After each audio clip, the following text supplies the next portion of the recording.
If I was a man and I was starting all over again, I would do the same things I did. I would wake up and say, okay, this game is extremely difficult.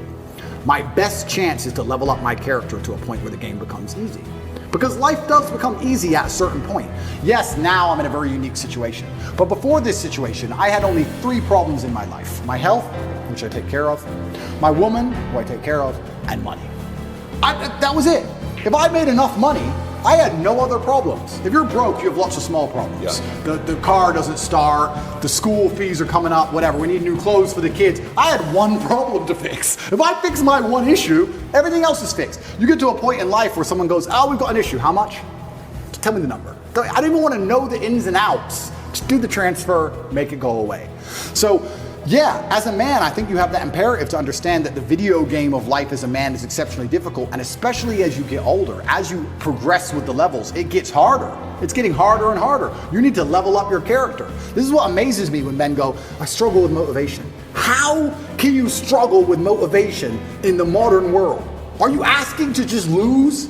Are you asking to just be erased from humanity? Yep. Are you asking to be invisible? How can you be an 18-year-old man and say, I don't have the motivation to train as hard as possible and get as rich as possible? You are born to lose if you don't have motivation at 18. In the modern world, as competitive as it is, all those girls, those 18-year-old girls you go to school with, are talking to some 28-year-old man with a yacht somehow. And you're sitting there lonely and you don't have motivation? You must be out of your mind. The only way to win this game is to become as powerful as possible. It's difficult and it's getting harder and harder, and this is why I teach the things I teach to men. You can't just be Joe Schmo and win anymore.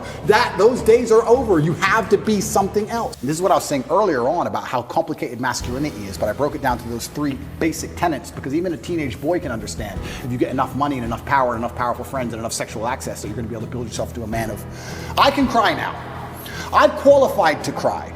When you're an 18-year-old boy, you shouldn't be crying. You should be focused and you should be an animal, and you should be training, you should be working hard, you should be listening, you should be going to coaching. I'm now at a level where I'm allowed to cry. I understand all the different elements of being a man. I understand the tapestry of masculinity fully. I can cry if I decide to. I've qualified for that. But before you get to that point, you have to go through all the hardship. And the hardship I've broken down to the 3 basics. And I think that's why they're coming to attack me so heavily. Because genuinely, because of what you just said, I'm telling kids things. And especially people often ask me, especially Matrix Media, they say, why did you get so big? Because I'm telling the truth. I'm telling the truth, which every man knows is intrinsically true in his heart, because God has instilled him with a basic degree of morality of right and wrong. I'm saying things to a 17-year-old boy and he's going, he makes sense. I get it. Everything I was told so far just didn't quite click, but this does. And that's what they're so scared of. And I agree with you, you're completely right. And this goes back to, once again, we were saying about last names, family values. The number of times I was told I couldn't do something because of my last name, I think that was my whole childhood. My whole childhood is, well, you're a Tate. Dad, I got an A. Of course you're a Tate. It was just like, duh, of course you got an A. But what else are you gonna get, a B? What, you a dummy? That's who I was my whole life. I had standards exacted on me. Life is pressure, especially as a man. You need to have these exacting standards. That's how it is. My whole life was a pressure to perform to my last name. That's all it's ever been. I don't know how anyone's raised any other way. If I could lie right now for $10 million and nobody would find out, nobody, I still couldn't do it because God would know and he'd punish me sooner or later. I really, truly believe that I would pay the price of that lie. I truly believe it. I think if you're a man and you're growing up and you're saying, how do I act? What do I do in this scenario? What would God want you to do? Tell the truth. You'd be amazed how far just telling the truth will get you. In any situation, I can give you benign situations that don't even matter. Your girlfriend caught you. Oh, and no, and I barely know her. Just say, yes, sorry, I love you, I'd love to stay together. But you did this, sorry. I'm leaving, okay, goodbye. Next station back. You just tell the truth. It could have gone on for weeks. She could have kept spying. She could have called the girl, all this drama. Just sometimes in life, you just man up and tell the truth. I'm gonna say what I mean and mean what I say, and I'm gonna tell the truth, and that's who I'm gonna be.